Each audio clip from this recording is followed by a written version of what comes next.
Let's walk into the 70s. A decade painted with tie-dye hope, flashing stadium lights, and the birth of rock mythology. It was a time when bands could become gods overnight and get torn down just as fast. The 70s weren't just loud on stage, they were loud in opinion. Critics sharpened their pens, radio stations picked favorites like gladiator champions, and fans swore loyalty as if choosing sides in a war. And in the middle of all that noise, some bands became lightning rods. Bands people loved to hate. But hate in the 70s was different. There was no social media feeding the fire, it was magazine reviews, radio personalities, and heated conversations in record stores. Sometimes a band wasn't hated because they were bad, but because they were different. And sometimes they were hated simply because they were everywhere. Today, we revisit 10 of those bands, not to judge them, but to understand the culture that shaped that animosity. This is the story of the bands people love to hate in the 1,970 seconds. Number 10. The Bee Gees. Before you scream, remember today they're cultural icons. But in the late 70s, at the peak of disco, they became the face of a genre many rock fans despised. When Saturday Night Fever exploded, the Bee Gees were everywhere. Radio, clubs, television, magazine covers. Their falsettos became inseparable from disco's glitz. The backlash was brutal. In 1979, during the infamous Disco Demolition Night in Chicago, fans literally blew up disco records in a baseball stadium. Many of those records were Bee Gees albums. But were they hated because of the music or because they represented change? Ironically, the brothers were talented songwriters who had written dozens of hits for others. Time has been kind to them. But back then, they were the poster boys for a war they didn't ask for. Number 9. Kiss. Few bands split the audience like Kiss. You either loved the makeup, the fire, the blood-spitting theatrics, or you thought it was cheap gimmickry. Critics argued they hid behind costumes because they couldn't play. Rock purists claimed that Kiss was style over substance. But their fans? They didn't care. The arenas were full, the pyrotechnics deafening, and the live experience unforgettable. Kiss merchandise took over bedrooms across America. Even today, people debate, musical genius or marketing brilliance? Maybe the answer is both. But in the 70s, if you wore a Kiss t-shirt, someone was ready to tell you why you were wrong. Number 8. Emerson, Lake and Palmer, or ELP. Progressive rock giants, virtuosos, capable of turning classical pieces into stadium anthems. But critics absolutely despised them. Why? Because ELP took themselves very seriously, grand pianos spinning, synthesizers stacked like skyscrapers, 20-minute songs about mythological battles. To fans, it was genius. To critics, it was pretentious. Progressive rock was accused of being overblown and disconnected from the people. Punk wouldn't have existed without reacting against bands like ELP. Whether you saw them as visionaries or villains, and depended on your patience for solos longer than most singles. Number 7. The Eagles. Calm down, yes, they're legends. But in the 70s, their smooth California sound rubbed some listeners the wrong way. Rock enthusiasts felt the Eagles were too laid back, too polished, lacking the raw energy of the era. Critics called them soft corporate rock. Even Rolling Stone gave them harsh reviews. And inside the band, the hatred wasn't just external. Members famously argued, sometimes on stage. But the thing about the Eagles is this: you can love to hate them until one of their songs comes on. Then suddenly, you're humming along to Hotel California like everyone else. Number 6. ABBA.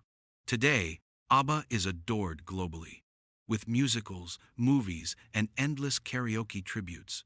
But back in the 70s, rock critics were brutal. They hated ABBA's sugary melodies, polished pop, and glossy production. Serious musicians accused them of being manufactured. But fans didn't care.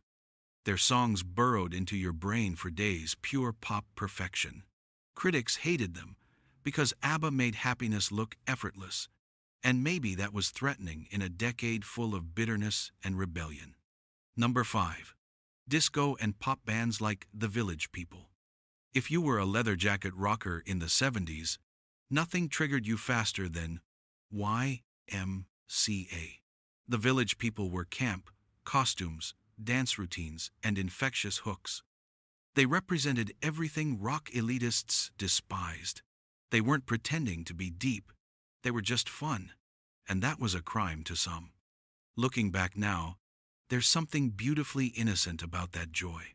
But then, fun was suspicious. People loved to hate the Village People because they stood proudly for who they were, and because they dared you not to dance. Number 4. Led Zeppelin. Yes, you heard correctly. Led Zeppelin is worshipped today, but in real time, critics were relentless. Rolling Stone infamously trashed several of their albums upon release, calling their music brutally excessive and accusing them of borrowing too heavily from blues artists. Robert Plant's vocals were considered too dramatic, Jimmy Page's guitar solos too indulgent, and the lyrics too mystical. Fans didn't care they saw something, critics didn't, a new language of rock. Zeppelin sold millions. Critics eventually admitted defeat. But in the 70s, Zeppelin was on every most overrated list. Number 3. The Carpenters. Few acts were more divisive. Karen Carpenter's voice was warm, silk, gentle, haunting, timeless. But rock audiences hated the softness. The Carpenters became the punching bag for easy listening. They were labeled uncool, overly sentimental, even unmanly. But beneath the surface was Karen's heartbreaking struggle with self-image and anorexia. The truth is, people didn't really hate them. They hated how vulnerable their music made them feel. And vulnerability was not fashionable in the 70s. Number 2. The Sex Pistols. A band built on chaos, controversy, and confrontation.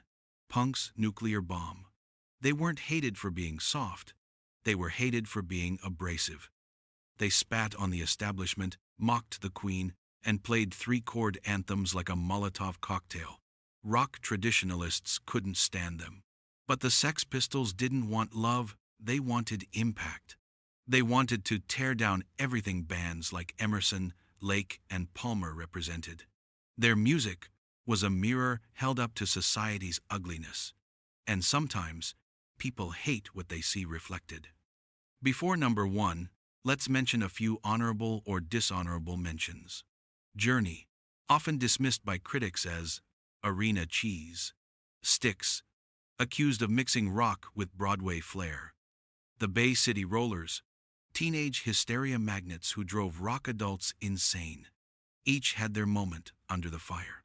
And now, number 1. The most hated band people loved to hate in the 70s, the Rolling Stones. Surprised? In the 70s, their image was scandalous.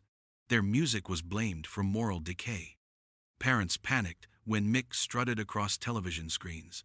The Stones embraced sleaze, swagger, and controversy intentionally. They offended authority, slept in headlines, and lived like devils on vacation. Critics accused them of being crude, repetitive, and corrupting the youth. Churches protested them. Governments banned them. And fans? Fans worshipped them. The Rolling Stones didn't just attract hate, they harvested it and turned it into stadium-sized rebellion. People loved to hate the Stones because they loved what the Stones represented: freedom without apology. But here's the truth about every band on this list. Hate wasn't really about the music. It was about identity. If you were a prog-rock purist, disco was the enemy. If you lived for polished harmonies, punk sounded like chaos. Music in the 70s was a battlefield of tribes. Hate comes easy when something threatens your soundtrack. Yet time is funny. It softens edges. Today we celebrate disco nights. Punk fashion inspires runways. ABBA dominates TikTok. Kiss sells out farewell tours. The Carpenters break hearts across generations. And the Rolling Stones are unbelievably still rolling. The bands people loved to hate in the 70s are now woven into the fabric of music history. The nostalgia hits harder than the criticism ever did. And maybe that's the real lesson. Hate fades. Trends fade. But songs stay. Because music isn't really about fitting in. It's about feeling something. And whether you loved them or hated them, these bands made you feel. They stirred something. They forced conversations, inspired movements, and turned decades into memories. The 70s were loud, messy, emotional, and rebellious. And so were these bands. Without them, the decade would be quieter. And who wants quiet when you can have a guitar solo shaking stadium walls? So next time you hear a song you once claimed to hate, don't fight the smile. That's nostalgia's trick. It turns yesterday's annoyance into today's warmth. Maybe that's why, in the end, the bands people love to hate are the ones we can't stop listening to. Thanks for stepping back into the golden era. And remember, the music lives on.